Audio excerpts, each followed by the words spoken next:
trabalhadores do Brasil. Assim sendo, declaro vaga a presidência da República.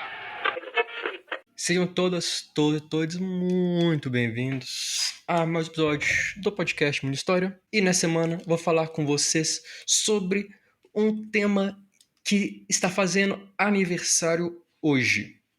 Um tema que se relaciona totalmente com o dia de hoje, dia 21 de abril. Vou falar com vocês sobre a Conjuração Mineira, o movimento da elite colonial de Minas Gerais na tentativa de libertar a província das amarras da dominação portuguesa. E eu falo isso porque hoje, 21 de abril, é justamente dia de Tiradentes, e no final do episódio vocês vão entender um pouquinho mais por que essa data é comemorada e por que nesse dia. E peço ainda para que vocês fiquem até o final para escutarem todos os recados que eu tenho a dar. Mas, sem mais delongas, vamos passar para o episódio dessa semana. O primeiro ponto é ressaltar a diferença de conjuração e inconfidência. Ambas as palavras podem e são utilizadas para se referir ao movimento em questão. A grande questão é a escolha do uso. Por que você quer usar? Inconfidência vem de confidência, vem de segredo. E no caso, vem da negação desse segredo. Vem da quebra de sigilo, da falta de lealdade. No sentido, se referindo justamente à traição que ocorre na Conjuração Mineira, que leva, inclusive, ao seu fim. Conjuração já significa ou se refere a uma associação de indivíduos que se unem para alcançar ou para lutar por um objetivo comum. Agora, a palavra que você vai escolher vai depender de você. Ambas as palavras são aceitas, tudo varia de acordo com a sua visão do movimento. Se você quer ressaltar o fato que foi uma traição, você usa confidência. Pratique essa palavra deve ser carregada de uma carga negativa. Se você quer ressaltar a luta pela liberdade, você pode falar conjuração. E falar desse movimento é falar sobre o nosso maravilhoso estado de Minas Gerais. O seu nome já indica uma das suas grandes riquezas, Minas. Minas Gerais foi por anos um grande centro de exploração de ouro, seja em Minas, seja nos rios. E o ouro era, como ainda é, material de extremo valor, e na época era algo assim extremamente essencial para Portugal. Tanto que o secretário de Negócios Ultramarinos na época, o Martinho de Melo Castro, chegava a ressaltar que Minas Gerais é de extrema importância, era uma província extremamente importante para Portugal. E, justamente por ser uma província cheia de riquezas, deveria ser taxada. Era muito comum os altos impostos na época. Para você ter uma noção, existia imposto para entrar mercadorias na província, imposto para a produção agrícola, esse imposto era pago de forma adiantada com base na expectativa do que o agricultor fosse colher. Se ele colhesse menos, o problema era dele. Tinha até mesmo pagamento de taxas para financiar casamentos da elite monárquica no caso, para pagar dotes dessa elite. Então era uma exploração generalizada. E não à toa que havia uma insatisfação generalizada, não só com os altos impostos, mas pelo fato de pagarem altos impostos em Minas Gerais e o Estado, a província, não ser melhorada, não ter grandes investimentos na província. E cabe aqui, nesse contexto, então, eu falar sobre 4 dos personagens principais dessa trama.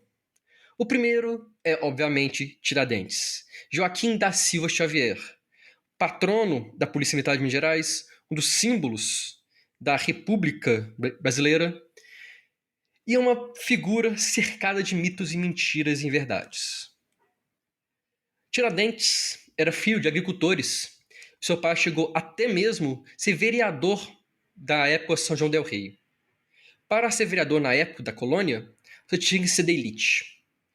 Somado a isso, eram agricultores, donos de escravizados. claramente, Tiradentes não veio de uma família pobre. Claramente não veio de uma família humilde. Seus pais faleceram quando ele tinha por volta de 12 anos de idade e foi morar com seu padrinho, que era inclusive dentista. Com esse padrinho, ele não só aprendeu o ofício, como se mostrou um excelente profissional.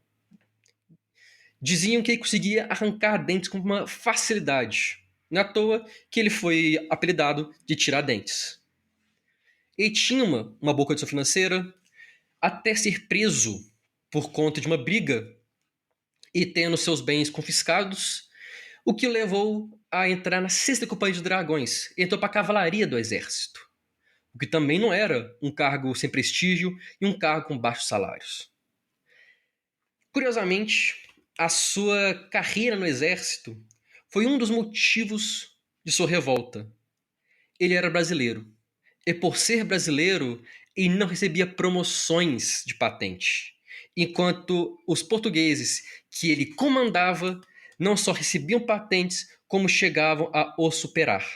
Junto a ele, nós temos José Álvares Maciel, formado em filosofia na Universidade de Coimbra, também tem estudado na França e Inglaterra, cunhado do tenente-coronel em Minas Gerais, Francisco de Paula Freire de Andrade, um dos homens mais poderosos da região, e foi um dos traidores de Tiradentes. Esses são 2 dos mais de 20 inconfidentes. Eu coloquei os 2 aqui para mostrar que dentro da Inconfidência era presente a elite.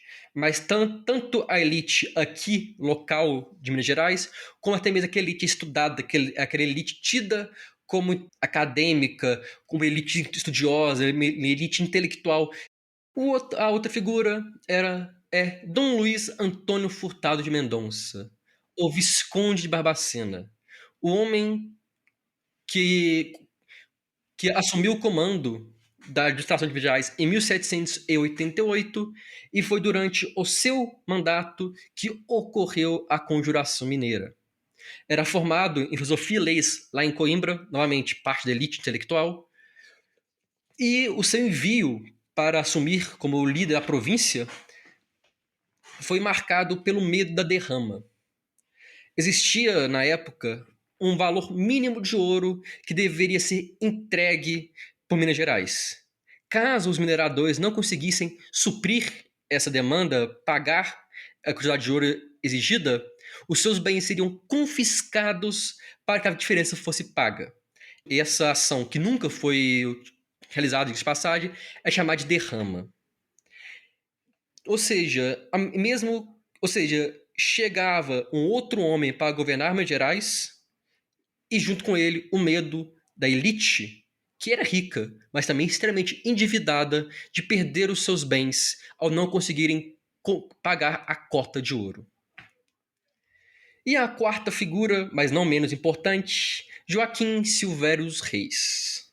Filho de portugueses, veio ao Brasil para buscar riquezas e as encontrou, se tornou uma pessoa rica. Porém, devido à falta de conhecimento administrativo, faliu e, não apenas isso, se endividou com a coroa. Temendo a perda de seus bens, ele participou da conjuração para tentar se livrar da dívida. Porém, um pouco antes do momento ocorrer, ele foi intimado a pagar o que devia à coroa. Ele ficou entre trair seus amigos ou perder tudo que tinha. E entre perder tudo e a traição, ele escolheu a traição. Ele traiu seus colegas, traiu o movimento da conjuração em troca do perdão de suas dívidas. Foi preso por um curto período de tempo para averiguar toda a situação. Após liberto, se mudou para Portugal, retornando ao Brasil em 1808 e vindo a falecer em 1818 lá no Maranhão, sem nunca ter voltado a pisar em Minas Gerais, onde era e ainda é considerado um traidor. Destaque para a questão da mineração da dívida da derrama. Obviamente, os conjuradores, os inconfidentes, queriam a independência do Brasil, queriam a independência de Minas Gerais. Mas não queriam apenas as ideias de liberdade, as ideias iluministas e liberais. Eles queriam pelo medo da perda do patrimônio. Eles eram ricos, eram mineradores, donos de propriedades, donos de escravos, mas eles estavam extremamente endividados com a coroa. E no momento a coroa cobrasse essa dívida, eles faliriam. Foi o medo da perda do patrimônio uma das grandes questões que levou à Conjuração Mineira. Foram interesses pessoais aliados a ideias iluministas e liberais que permitiram que o movimento existisse. Com o aumento da satisfação devido às cobranças de impostos e devido a acusações que vinham da corte de que os mineiros estavam fraudando ou contrabandeando ouro para não pagar os impostos, os conjuradores se uniram em diversas reuniões secretas para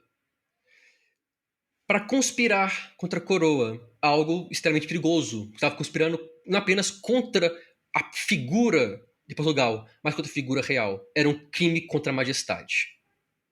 E nesse contexto que o próprio Tiradentes assumiu o comando da revolta. Ele foi responsável por divulgar as ideias por Vila Rica, atual Ouro Preto, falar com as pessoas, falar sobre liberdade, falar sobre a liberdade de Minas Gerais e tentar conseguir novos apoiadores, principalmente apoiadores nas elites.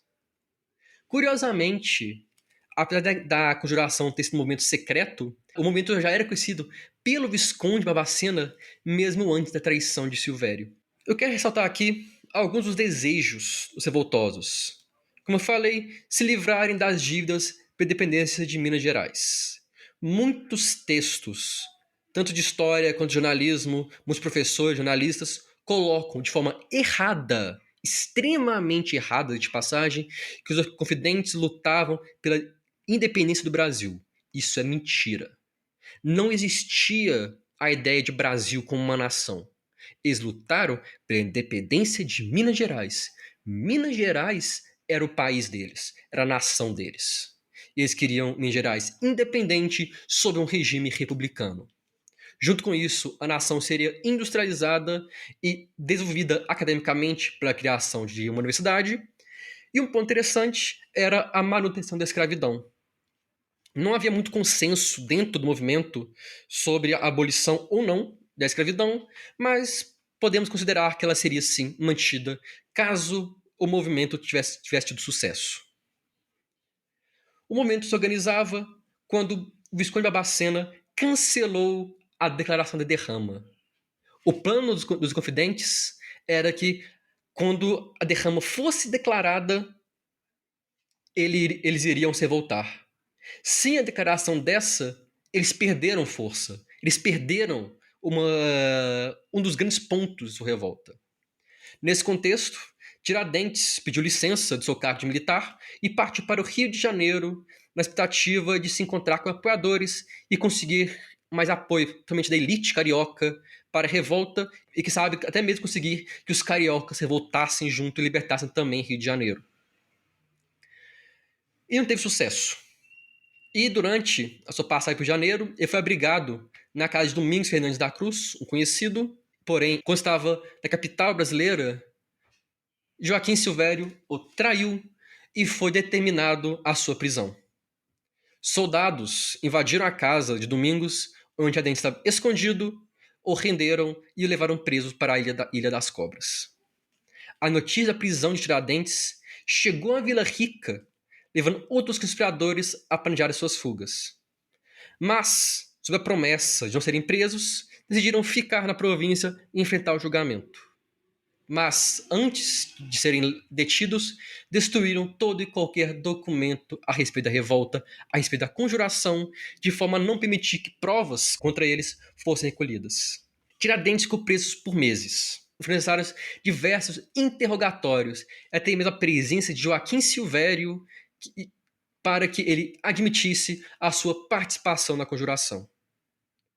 Nos dias 18 e 19 de abril de 1792, Tiradentes e seus colegas foram julgados e condenados. Tiradentes, o líder da revolta, foi condenado à forca e ao esquartejamento, nas partes do seu corpo espalhadas por Minas Gerais e sendo a sua cabeça fincada em Vila Rica. Outra coisa que se fala muito: Tiradentes foi o único morto na Inconfidência ou na Conjuração porque ele era o mais pobre. Primeiro, já falei que não era pobre. Segundo, ele não era nem dentro do contexto o mais pobre. Ele provavelmente tinha mais dinheiro que muitos outros conjuradores. Ele foi executado porque ele foi o líder, ele liderou o movimento contra a majestade, contra a coroa. Por isso ele foi morto, não por sua questão social e financeira. Outros 10 inconfidentes foram condenados à mortes, mas tiveram as suas penas comutadas ou mudadas para o degredo. Cerca de 24 pessoas foram condenadas tanto à morte, prisão perpétua, degredo, que é o exílio temporário ou exílio total. No dia 21 de abril de 1792, Tiradentes foi acordado na prisão onde estava, teve seu cabelo raspado, foi acompanhado por um frei até a forca, onde uma oração foi realizada, uma longa oração de passagem, e foi enforcado em praça pública.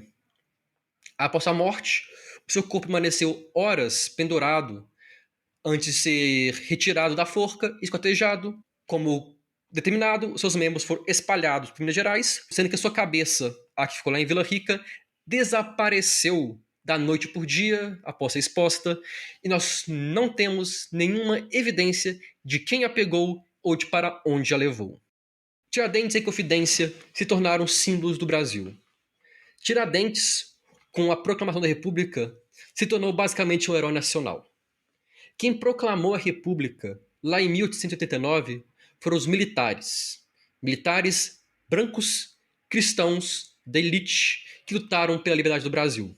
Ou pela liberdade do Brasil, da monarquia. Que símbolo melhor para representar esse movimento do que um cristão, branco, militar, que lutou pela liberdade de Minas Gerais, mas aí se muda isso para falar que lutou pela liberdade do Brasil e foi morto pelos carrascos portugueses. Por isso que Tiradentes se tornou um símbolo para o Brasil, um símbolo para a República e também um feriado nacional. A influência da Conjuração permanece visível até os dias de hoje na bandeira de Minas Gerais. A bandeira carrega um triângulo vermelho. Originalmente, os Inconfidentes propuseram um triângulo verde como símbolo para a bandeira de Minas Gerais, por representar a Santíssima Trindade. Ele foi alterado para vermelho, mas uma coisa se mantém. A frase libertas que será também. Uma frase retirada da obra do poeta romano Virgílio, que significa liberdade, ainda que tardia. Mesmo mais de 200 anos depois da execução de Tiradentes, a sua herança, seus colégios confidentes, permanece viva na memória dos mineiros e dos brasileiros como um todo. Mas cabe aqui separarmos a realidade do mito. Não adianta nós lembrarmos da Inconfidência, lembrarmos da Conjuração Mineira, da luta pela liberdade em Gerais, se nós não entendemos que foi um movimento da elite, que nunca houve uma ideia de liberar o Brasil, e não adianta nós glorificarmos a figura de Tiradentes como um pobre mártir. Ele não era essa figura pobre que muitos passam, que muitos tendem a acreditar e repassar. Ele foi sim uma figura importante, mas ele não era uma figura que representava Minas Gerais como um todo. Ele representava, sim, a elite mineira.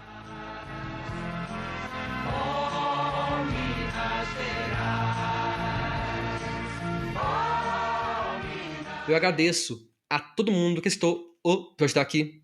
Convido vocês a nos seguir nas redes sociais, Instagram, Facebook, TikTok, Twitter e Blue Sky, nas páginas do Mundo de História.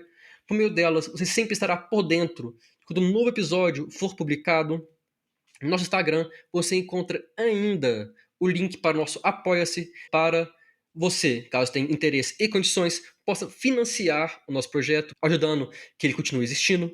Mas você também pode nos ajudar e muito, compartilhando esse e outros episódios, dos amigos, colegas, familiares, qualquer um que você acha que possa gostar desse e de outros temas, e se aprofundar um pouco mais na história. No mais, muito obrigado a todo mundo que escutou o episódio até aqui. Vejo todos vocês na próxima semana. Um grande abraço e até lá.